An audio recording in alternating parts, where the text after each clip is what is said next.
हमने आपको कल बताया था कि मोहम्मद रफ़ी नाम का शख्स जो है एक एसपीओ सफदर अहमद का जो है वो वेपन लेकर भाग गया था। अभी खबर मिल रही है कुछ देर पहले जो है वो डोडा के ट्रोन फॉरेस्ट एरिया में जो है वो पकड़ा गया है।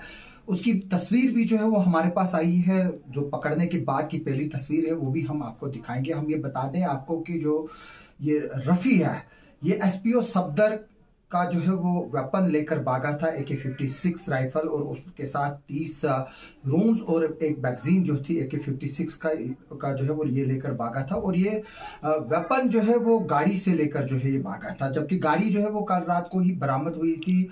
और उसके बाद जो है वो पुलिस और आर्मी ने जो है वो पूरे एरिया को जो है वो कॉर्डन किया था और रफ़ी को जो है वो पकड़ने की जो मुहिम है वो शुरू की थी। और आज तकरीबन 14 घंटे के बाद जो है वो रफ़ी को जो है वो ट्रोन का जो फॉरेस्ट एरिया है वहां पर जो है वो पकड़ा गया है उसको। और अभी जो रफ़ी है उसको डोडा लिया जा रहा है, जहां पर उसका ज्वाइंट इंटरोगेशन होगा और ये पता करने की कोशिश की जाएगी कि जो रफ़ी है उसने किसके लिए जो है ये वेपन जो है वो चोरी किया था और किस किस के साथ उसके ताल्लुकात थे। अभी इसमें इन्वेस्टिगेशन जो है वो चल रही है और अब ये केस जो है वो हाई लेवल पर जो है वो इसकी इन्वेस्टिगेशन हो रही है, क्योंकि वेपन स्नैचिंग जो है वो कहीं ना कहीं टारगेट किलिंग के लिए जो है वो इस्तेमाल होता है। और अक्सर हमने पहले भी देखा था कि जब किश्तवाड़ में 2 इंसिडेंट वेपन स्नैचिंग के हुए थे, एक PDP लीडर का वेपन चोरी हुआ था और यहाँ के डिप्टी कमिश्नर के PSO का वेपन चोरी हुआ था। उसके बाद यहाँ पर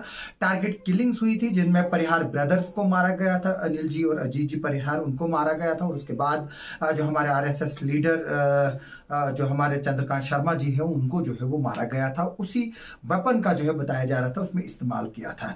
अब ये देखना होगा कि जो ये रफ़ी है इसको पकड़ा गया है, इससे क्या क्या इंफॉर्मेशन बरामद होती है, क्योंकि हमने देखा कि पिछले कुछ दिनों में जो है वो जम्मू कश्मीर में काफ़ी मिलिटेंसी को जो है वो बढ़ावा मिला है, और ख़ासतौर पर जम्मू डिवीज़न में। और रफ़ी जैसे लोगों की मदद से ही जो है वो पाकिस्तान के आतंकी यहाँ पर आकर जो है वो लोगों को निशाना बनाते हैं और हमारी सिक्योरिटी फोर्सेस को जो है वो निशाना बनाते हैं। और हमारा जो है वो एक तरह से मैं बताऊंगा कि ब्लड बाथ यानी कि खूनी खेल जो है वो खेलते हैं। और इसमें ये खेल जो है वो तभी पाकिस्तान यहाँ पर खेल पा रहा है जबकि उसको यहाँ की लोकल सपोर्ट कहीं ना कहीं से मौजूद है। और जब तक ये लोकल सपोर्ट जो है वो उसको खत्म नहीं किया जाएगा तब तक जो है इस तरह के जो यहाँ पर मिलिटेंसी अटैक्स है या इस तरह के वेपन स्नैचिंग के या वेपन डिकेपिंग के इंसिडेंट जो है वो होते रहेंगे। अभी रफ़ी जो है वो एक कड़ी है कि रफ़ी ने जो है वो ये वेपन क्यों चुराया। हालांकि ये बताया जा रहा है कि जो सफदर है उसने ये वेपन जो है वो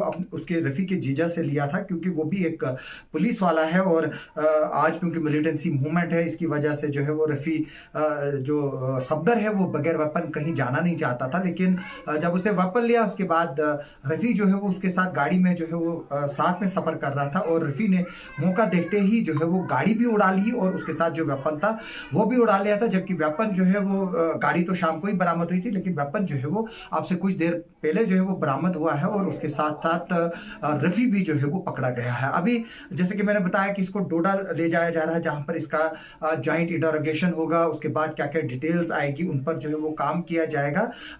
ये जो है खबर अभी भी आगे जो है वो चलती रहेगी और हम इस पर जो है वो नजर बनाए रखेंगे और ये देखेंगे कि जो मोडस ऑफ ऑपरेंडी थी रफ़ी की और उसका जो रीजन था और क्या था वेपन चुराने का, और टारगेट जो है वो आगे से क्या था, किसको ये वेपन देना था, क्या रफ़ी को जो है वो पाकिस्तान से या जो मिलिटेंट ऑर्गेनाइजेशन से उन्होंने कोई टारगेट दिया था, वो जो है अभी खुलासे होंगे और उस पर जो है वो हमारी नजर रहेगी। आप सबका सुनने के लिए और देखने के लिए बहुत बहुत शुक्रिया।